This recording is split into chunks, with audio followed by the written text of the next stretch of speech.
Communication, marketing, recrutement. Vos besoins ont des solutions vidéo avec Décideur TV, le studio.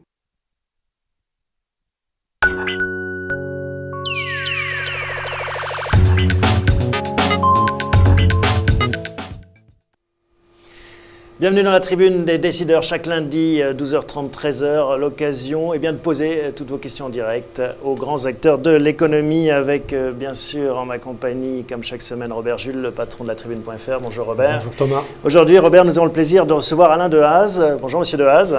Bonjour. Vous dirigez Adecco en France, vous avez 51 ans, vous êtes originaire de Tournai en Belgique.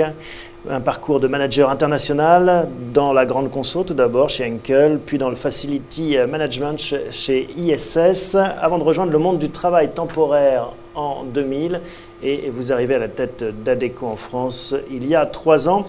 On va commencer tout de suite cette émission, si vous le voulez bien, par une réaction sur les élections européennes. C'est le principe de cette émission. On va commencer par les grandes questions politico-économiques. Camille demande, pensez-vous que l'actualité et ce résultat des élections européennes d'hier soir aura une influence sur l'activité de votre entreprise ? Eh bien, si je regarde plus spécifiquement la France, je vois, étant moi-même un Européen convaincu que quand même 75% des Français ont dit oui à l'Europe, donc ça c'est une première chose. Je vois aussi qu'il y a urgence à prendre des mesures pour faire avancer la France et donc j'espère que ce vote qui a été réalisé sur l'Europe va nous emmener vers plus d'urgence, plus d'action pour sortir de la France de là où elle est aujourd'hui. Mais pour le business, ça change quelque chose, ça change rien, on retourne au travail comme si de rien n'était ? Pour le business, il y a des mesures qui sont importantes parce qu'il faut travailler à l'attractivité de la France et une partie de l'attractivité, ça se passe par la flexibilité de l'emploi et donc on voit qu'il y a toute une série de mesures qui pourraient effectivement impacter notre entreprise sur le marché de l'emploi. Mais par exemple, une des leçons à tirer du scrutin d'hier, c'est quand même qu'il y a une certaine méfiance à l'égard de cette Europe telle qu'elle est construite. Et notamment cette inquiétude sur l'emploi, c'est-à-dire le fait qu'il y ait ces différences de coût de l'emploi dans la même zone entraîne une concurrence que certains en France considèrent déloyale. Quel est votre avis sur ce point ? Je pense que le principal problème, c'est le chômage. Et ce chômage, de manière générale, il est bien trop élevé partout en Europe et certainement en France. Le chômage, mais aussi le chômage des jeunes, puisque le chômage des jeunes, dans la majorité des pays européens, il est le double du chômage moyen du pays. En France, on est à 25% du chômage des jeunes. Et c'est donc pour ça qu'une société comme la nôtre s'engage très fortement sur la réduction du chômage des jeunes, sur l'engagement des jeunes dans les entreprises clientes du groupe Adecco. Vous pensez qu'on peut faire baisser ce chômage des jeunes assez rapidement ? Je pense qu'on peut le faire baisser. Nous prenons toute une série de mesures, d'ailleurs en ligne avec ce que le gouvernement veut faire, que ce soit l'apprentissage, que ce soit l'alternance. On voit que les pays qui pratiquent cet apprentissage et cette alternance depuis des décennies, comme l'Allemagne, comme l'Autriche, comme la Suisse, comme les Pays-Bas, ont un chômage des jeunes nettement inférieur à ceux des autres pays européens. Et ils ont un chômage des jeunes qui est parfaitement en ligne avec le chômage moyen de leur pays. Alors je rappelle que vous pouvez poser toutes vos questions en direct sur le site décideurtv.com dans la fenêtre de droite ou sous la vidéo sur la tribune.fr. Burden vous pose une question qui est en rapport avec ce sujet. La politique de François Hollande peut-elle permettre de combattre ce chômage efficacement ou bien est-ce qu'il y a un phénomène conjoncturel et voilà, il y a une espèce on subit de fatalité? Pas vraiment de fatalité.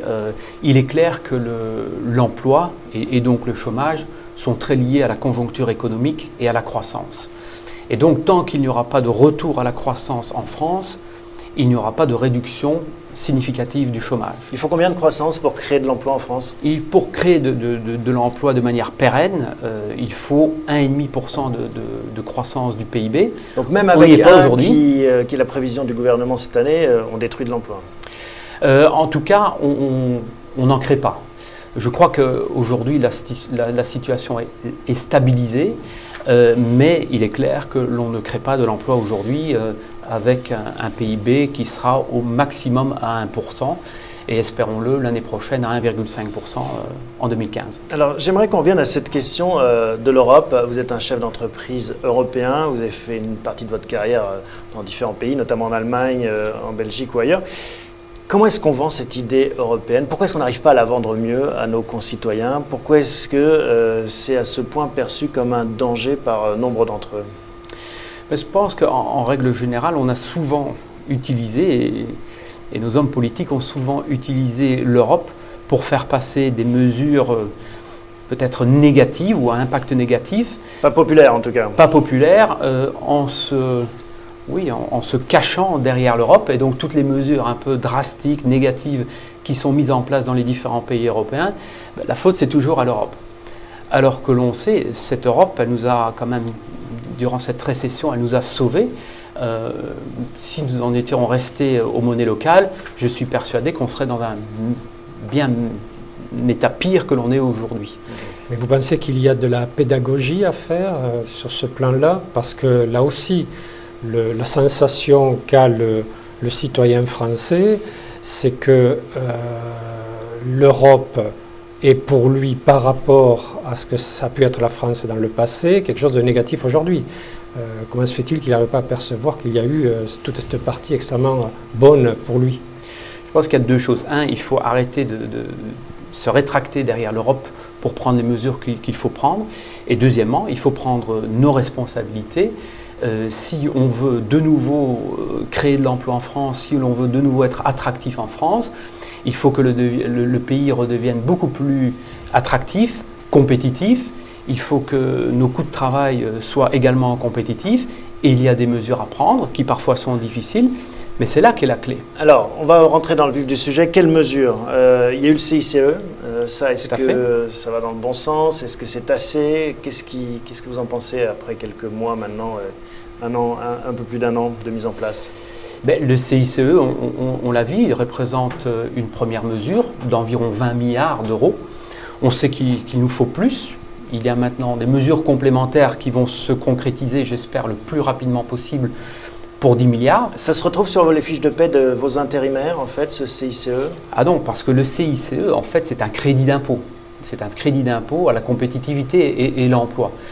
Donc, c'est effectivement un abattement d'impôt que toutes les entreprises en France ont retrouvé lorsqu'elles ont fait leur feuille d'impôt pour l'exercice 2013, et ça se continuera en 2014 et en 2015. Mais qui ne s'applique pas sur la masse salariale intérimaire? Qui s'applique sur la masse salariale des intérimaires, puisque l'abattement d'impôt est basé sur un abattement l'année dernière de 4% sur la masse salariale des salaires inférieurs à 2,5 fois le SMIC. Quelles mesures alors faut-il prendre? Vous dites il faut faire d'autres choses. Lesquelles? Tout d'abord, il faut avoir beaucoup plus de flexibilité et de fluidité dans le marché du travail, et il faut être beaucoup plus compétitif. Mais là, vous vous heurtez à une résistance au moins syndicale, voire politique, culturelle de la législation à laquelle sont attachés les Français. Tout à fait. De un, il faut aussi simplifier, parce que quand on prend l'exemple de notre Code du travail, il fait plus de 3300 pages. Et ça, il faut le comparer, par exemple, avec le Code du travail suisse, qui fait 36 pages, bien sûr, qui fait aussi l'objet de nombreuses conventions, soit sectorielles, soit en entreprise. Mais notre Code du travail est très complexe, il fait peur, il est difficile à manipuler, même pour les experts. Je prends l'exemple de la formation. On va avoir une nouvelle législation sur la formation qui va arriver. On s'attend à avoir 50 décrets d'application sur la formation. Donc il faudrait, par exemple, à l'avenir, chaque fois que l'on introduit une nouvelle mesure, au moins supprimer un article de ce Code du travail pour simplifier les choses. Vous avez rencontré le président de la République avec certains de vos confrères de filiales de grands groupes étrangers au début de l'année. Est-ce que vous avez l'impression que ces messages font leur chemin et qu'on va en effet accélérer la cadence? Nos messages font chemin, puisqu'on parle maintenant d'attractivité, on parle de simplification. Il y a des choses qui ont été faites. Il y a eu le Conseil stratégique de l'attractivité qui a qui a été organisé par le président de la République et le Premier ministre. Parce que c'était un vrai problème pour les maisons mères, en fait. La France est perçue un petit peu à part, comme une exception. Absolument. La France est complexe. La France, on dit toujours, c'est très bien d'y investir, mais c'est beaucoup plus difficile de se transformer, de se réorganiser, voire de la quitter. Et donc, il est important que l'on fasse tout ce travail d'attractivité et de simplification afin de nouveau attirer les investissements en France. On voit nos pays voisins, que ce soit l'Espagne, l'Italie et d'autres, ont pris des mesures et nous le voyons au travers de nos chiffres. La reprise, elle est visible partout en Europe et dans le monde. Elle n'est pas encore visible en France. D'ailleurs, ça, c'est aussi un enseignement des élections européennes. Les pays qui ont pris des mesures courageuses, diront certains, austères, diront les autres, comme l'Italie, l'Espagne, l'Allemagne, bien sûr, ont soutenu finalement les gouvernements en place. En place, absolument. Et donc là, c'est notre appel ici en France. Il y a toute une série de mesures qui sont prévues. Eh bien, prenons-en acte, implémentons-les et le plus rapidement possible. Oui, parce que ce discours, ça fait quand même depuis le début de l'année qu'il est prononcé au plus haut niveau et en même temps, on ne voit pas les choses accélérer. Voilà, moi j'essaie d'être optimiste. On nous annonce la concrétisation du pacte de responsabilité pour le 18 juin ou le 18 juin. Donc j'espère qu'il sera là et qu'il correspondra à toutes les annonces qui ont été faites et aux attentes des entrepreneurs, parce que c'est par l'entreprise que la reprise va venir et que la croissance va revenir. Alors on va parler d'Adecco, de votre groupe. Vous avez défrayé la chronique il y a peu avec la proposition d'un stage d'été, un job d'été d'un mois, votre bras droit en fait, votre propre bras droit. On rappelle que vous êtes quand même le patron d'une entreprise qui fait combien en France? 5 000 personnes, 6 000? Un peu plus de 6 000 personnes et nous mettons chaque jour 130 000 personnes au travail. C'est assez rare de proposer un job d'été de bras droit de cette taille et surtout bien rémunéré. En tout cas, c'est ce qu'a retenu la presse, 7 000 € par mois. Comment c'est venu cette idée? Eh bien, nous sommes partis d'un constat sur justement le chômage des jeunes. C'est que souvent on dit aux jeunes, eh bien, comme tu n'as pas d'expérience, tu n'as pas de job. Et donc nous avons une journée mondiale, pas simplement en France, mais mondiale, qui s'appelle Way to Work, une voie vers l'emploi, qui est dédiée aux jeunes, qui est organisée dans nos 64 pays dans le monde pour ces jeunes, le 30 avril chaque année, la veille du 1er mai. Et cette année, on a décidé pas simplement d'aller à la rencontre des jeunes pour les aider à rédiger leur CV, à préparer un entretien de recrutement. On a aussi décidé de leur offrir une centaine de stages dans le groupe, dont 6 en France. Pour mettre un pied dans l'entreprise. Exactement, pour leur permettre de mettre un pied dans l'entreprise et d'acquérir de l'expérience, cette expérience dont ils manquent cruellement quand ils sollicitent. Et donc moi j'ai voulu aussi m'impliquer personnellement en disant un de ces stages, il sera chez moi. Et donc, effectivement, on va recruter un jeune qui va passer un mois à mes côtés et qui va vivre ma réalité, que ce soit un comité de direction, des revues de business. Et quand vous dites un jeune, c'est un jeune bien formé qui sort d'HEC ou quelqu'un qui est tout juste peut-être en échec scolaire ou autre. Enfin, il y a une notion du jeune particulière? Non, absolument pas. On n'a mis aucune condition de faut qu'il remplisse diplôme. Les cases quand même. Non, pas du tout. Non. Enfin, c'est de l'observation en plus. Il faut surtout avoir la bonne attitude. Que ça soit un bon esprit d'analyse, il faut qu'il soit dynamique, flexible, qu'il ait envie. Et puis pour le reste, non, il n'y a pas de critères de diplôme, il n'y a pas de critères d'âge, c'est tout à fait ouvert. Vous avez reçu beaucoup de CV déjà? On a déjà reçu beaucoup de CV, on est déjà quasiment à 300 candidatures. On clôture, donc s'il y a des jeunes qui nous écoutent, on clôture samedi 31 mai, donc jusque samedi 31 mai à minuit, vous avez l'occasion de postuler pour ce job. Et vous avez encore une petite semaine. Une semaine. Quelle est la part des jeunes dans vos candidats? Alors les candidats, pour nous, ils représentent 40% de nos intérimaires. Donc un jeune, c'est moins de 25 moins de 26 ans. Moins de 26 ans. Ouais. C'est 40% de nos intérimaires, donc c'est un public très très important. Et puis surtout, ces jeunes, 36% de nos intérimaires décrocheront un CDI ou un CDD de plus de 6 mois après en moyenne 24 mois d'intérim chez nous. Donc nous sommes véritablement un tremplin pour l'emploi permanent. D'ailleurs, un internaute demande si ce job d'été se transformera en emploi pérenne au-delà. Il y a une possibilité d'embauche après après ce stage. Le gros lot. Il n'y a pas de garantie, mais en tout cas, il faut savoir que le groupe engage chaque année plus de 1700 personnes, sans parler des 10 000 personnes que l'on recrute pour nos clients. Et donc, si la personne, effectivement, tombe amoureuse de notre entreprise, et puis si on voit qu'il y a un job pour ses compétences, pourquoi pas? Ça sera avec grand plaisir. Alors vous parlez justement de ces recrutements pour le compte de vos clients. Est-ce que votre métier évolue? Est-ce que justement c'est une tendance de fond, ça, à côté de placements intérimaires, de recruter des jobs plus en CDI par exemple? Absolument, notre métier évolue fortement, puisque de plus en plus on part d'une situation où une entreprise a des besoins, où des candidats ont des profils, mais aussi des besoins, et puis ils ont besoin d'un intermédiaire comme nous, comme le groupe Adecco, pour mettre ça en adéquation. Je prends un exemple, c'est le groupe L'Oréal qui souhaitait créer une force de vente, mais qui ne trouvait pas les bons jeunes qu'elle souhaitait avoir, et donc ils nous ont confié à la fois le recrutement de ces jeunes, mais aussi la formation. Et donc avec un institut de formation, nous avons préparé 2 ans de formation, et donc ces jeunes, sous notre coordination, travaillent 4 jours par semaine dans l'entreprise L'Oréal, et puis 1 jour par semaine vont en formation, tout ça selon notre organisation. C'est un exemple où là on fait de plus en plus d'intermédiation et d'engineering. Mais c'est un peu contradictoire parce qu'on se dit, voilà, les entreprises ont besoin de plus en plus de flexibilité, de souplesse, et on voit que vous, votre business, il se développe dans le recrutement de jobs à durée indéterminée. Oui, c'est une partie effectivement de notre job. D'un côté, on a des sociétés spécialisées type Expert, Badenoch & Clark, qui ensemble recrutent, bon an, mal an, 10 000 personnes pour nos clients. Et d'un autre côté, depuis maintenant environ 10 semaines, nous avons été autorisés à prendre les intérimaires, d'anciens intérimaires, sous contrat CDI chez nous.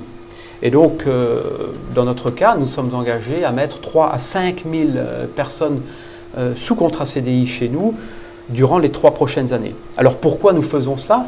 Eh bien parce qu'on voit que les entreprises souhaitent d'un côté avoir de la souplesse, elles souhaitent avoir du personnel bien formé durant une certaine période de l'année, pour la saison, et d'un autre côté, on voit effectivement, comme vous le mentionnez, des jeunes, mais aussi des moins jeunes, qui souhaitent avoir de la sécurité que peut offrir un CDI. Et donc le fait de pouvoir offrir un CDI via l'intérim, eh bien, nous permet de faire rencontrer les besoins et de l'entreprise, besoins de souplesse, et les besoins de sécurité du candidat. Quelles sont vos relations avec une institution comme Pôle emploi? Comme Pôle emploi, en fait, nous sommes partenaires sur beaucoup de sujets. Nous sommes partenaires parce que d'un côté, nous travaillons en pleine collaboration sur toute la remise à l'emploi. Il faut savoir que le groupe, au travers de sa filiale Altedia et d'Adecco Parcours et Emploi, remet chaque année plus de 37 500 personnes à l'emploi. Et donc là, nous travaillons en parfaite collaboration avec Pôle emploi sur ce sujet. Nous travaillons aussi en parfaite collaboration avec Pôle emploi sur tout ce qui est réinsertion. Nous avons en France un réseau unique de 70 agences dédiées à l'insertion. C'est environ 9000 personnes que l'on remet, 9000 personnes qui étaient un peu distantes du marché de l'emploi, que l'on remet dans la vie par le travail temporaire. Alors on a des candidats qui postulent, je les invite à se rapprocher d'Adecco en direct, et un qui demande si le stagiaire touche 7 000 €, combien vous touchez vous? Un peu plus. Et on a dit effectivement, un job exceptionnel, salaire exceptionnel. Et donc, effectivement, 7 000 €, c'est pour un job exceptionnel. Un stage, c'est une belle somme déjà. On va parler des résultats d'Adecco, avec un chiffre d'affaires qui a un peu augmenté, et puis un EBITDA qui a fortement progressé, lui, un cours de bourse qui est bien reparti. Mais c'est la France un peu qui est encore compliquée à l'échelle du groupe, qui est encore une grosse partie de l'activité, mais pour qui le dynamisme plombe un peu ces chiffres. Absolument, puisque manque de dynamisme en fait. on voit au travers des résultats du premier trimestre que nous repartons, que le groupe repart à la croissance. C'est pas encore une croissance fantastique. Enfin, il faut rappeler aussi que vous êtes passé par une phase de restructuration. Oui, mais même si l'on regarde le marché, tout d'abord, le premier trimestre pour la France, c'est plus 1%, donc c'est pas fantastique, on ne baisse plus. Mais par contre, ça, c'est le chiffre d'affaires ? C'est le chiffre d'affaires. Si on regarde le marché sur les 3 dernières années, notre marché a baissé de plus de 25%. Donc il est clair en France, là. En France, uniquement en France. Donc on voit que oui, ce potentiel de marché, il a été fortement réduit en France dû à la réduction d'activité économique. Et c'est fini, cette descente? Parce qu'on parle de l'inversion de la courbe du chômage, on sait que l'emploi intérimaire est en avance de cycle. Est-ce que pour vous, c'est stabilisé? C'est stabilisé. C'est stabilisé, mais il n'y a pas encore de signe de reprise. Mais il y a une stabilisation un peu négative, en tout cas en termes de planning. Le fait que dans les pays voisins, il y a quand même, on voit une reprise actuelle, est-ce que ça peut profiter à un pays comme la France? Tout à fait, parce qu'il y a un effet d'entraînement. Quand on lit dans la presse que l'industrie automobile, les ventes d'automobiles repartent en Europe, eh bien il y a des usines en Espagne, en Italie, en Allemagne qui croissent de nouveau dans la production, qui font appel à des équipementiers français qui ont leurs usines en France, et donc automatiquement l'activité reprend chez ses fournisseurs et sous-traitants. Donc il y a un effet indirect d'entraînement de la reprise des autres pays européens en France. Alors, l'émission arrive à son terme. On a encore quelques minutes ensemble. On va parler un peu plus de vous en tant que manager. On a vu votre parcours européen. Est-ce que, justement, c'est une force actuellement d'avoir cette capacité à franchir les frontières? Est-ce que ça vous semble indispensable? C'est comme ça que vous élevez vos enfants aussi? Vous essayez de leur donner une capacité à être à l'aise dans différentes cultures, différents pays? Oui, tout à fait. Je suis comme je l'ai dit en introduction, je suis un Européen convaincu. Je crois qu'il est important que nos jeunes fassent aussi leur expérience à l'international dans différents pays. Bien sûr, mon souhait le plus cher, c'est qu'à terme, ils puissent revenir en France, ou en Belgique, ou en Europe, et que surtout ils soient attirés de revenir. Et c'est là qu'est notre travail. C'est en faire une terre attractive, un pays attractif pour que les jeunes, après une expérience internationale, reviennent ici et développent le pays. Vous aimez le tennis comme sport, ça tombe bien parce que vous êtes partenaire aussi de Roland-Garros. J'ai découvert que c'était 1500 intérimaires qui étaient pas sous les couleurs d'Adecco, mais qui travaillaient tout à fait, sous les contrats d'Adecco. Sous les contrats d'Adecco. Pour Roland-Garros, c'est énorme comme logistique. Oui, c'est énorme puisque c'est un travail de nombreux mois. C'est 15 jours, bien sûr, de tournoi. Mais alors, pourquoi Roland-Garros? Effectivement, nous entamons maintenant, depuis hier, notre 15e année de collaboration. Et en fait, Roland-Garros nous confie toute la gestion des ressources humaines, que ce soit les 400 vendeurs qui sont dans les boutiques Roland-Garros, que ce soit le personnel de restauration, que ce soit des hôtesses. Eh bien, toutes ces personnes ont été recrutées par nous. Les vendeurs, par exemple, ont été formés par nous. Nous avons créé une formation dédiée de merchandiser, de vendeurs, pour ce personnel, et ils viennent faire leur stage de formation sur Roland-Garros. Et donc, ça nous permet de mettre en exergue toutes nos compétences de gestion des ressources humaines. Et bien sûr, d'un autre côté, ça nous permet de recevoir sur 15 jours 800 clients et collaborateurs. Donc, ça fait plaisir à tout le monde. Robert? Non, je pensais à Roland-Garros qui illustre une organisation assez bien huilée par rapport à ça. Mais ce qui me frappe chez vous, peut-être c'est parce que vous êtes belge, c'est justement votre optimisme. Oui. Cheville au corps. C'est un trait de caractère belge. Ouais, je sais pas. Oui, je pense que c'est un trait de caractère belge. Parce qu'il faut, en tout cas, il y a de l'humour belge. Il faut être optimiste. Parce que, on peut toujours regarder le verre à moitié plein ou plutôt regarder le verre à moitié vide. Bon, moi, j'ai toujours tendance à regarder le verre à moitié plein et surtout d'être très pragmatique et de prendre les actions nécessaires pour que ce verre continue à se remplir. Voilà. Bon, là, je me fais engueuler parce que je n'ai pas pu poser toutes les questions. Je vous prie de m'en excuser, hein, il y en a beaucoup. Mais toutefois, pour me rattraper, Max Smile demande quelle est votre part d'activité dans la gestion RH, quelle part de l'activité d'Adecco ça représente? Parce que vous êtes aussi, avec Altedia, je crois, très présent sur ce segment. Tout à fait. En fait, en France, nous faisons tous les métiers, nous avons toutes les compétences RH à l'exception de la gestion de paye. Sinon, nous sommes capables de faire de tout, que ce soit de la formation, de la remise à l'emploi, du conseil, du travail temporaire. Et pourquoi pas la gestion de paye? Pourquoi pas aller dans ce domaine? Ça serait un prolongement logique, hein? Ça serait un prolongement logique. Aujourd'hui, on estime que d'autres savent faire ça nettement mieux que nous. Et donc, on laisse ça à d'autres. Et on pense qu'on peut créer beaucoup de valeur ajoutée pour nos clients en articulant toutes ces compétences à leur service. Bon, une dernière question pour finir. Vous êtes fan de tennis. C'est quoi votre pronostic pour Roland-Garros 2014? C'est une question difficile parce qu'on voit Federer qui revient, en tout cas hier et aujourd'hui. Je pense à une finale sans doute Nadal-Djokovic. Ça serait bien possible. Encore une année Nadal. Bon, on verra. Réponse dans 15 jours. Merci beaucoup Alain Dehaze de nous avoir rendu visite. Merci Robert.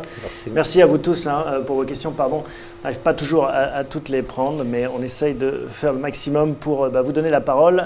À la semaine prochaine, même endroit, même heure.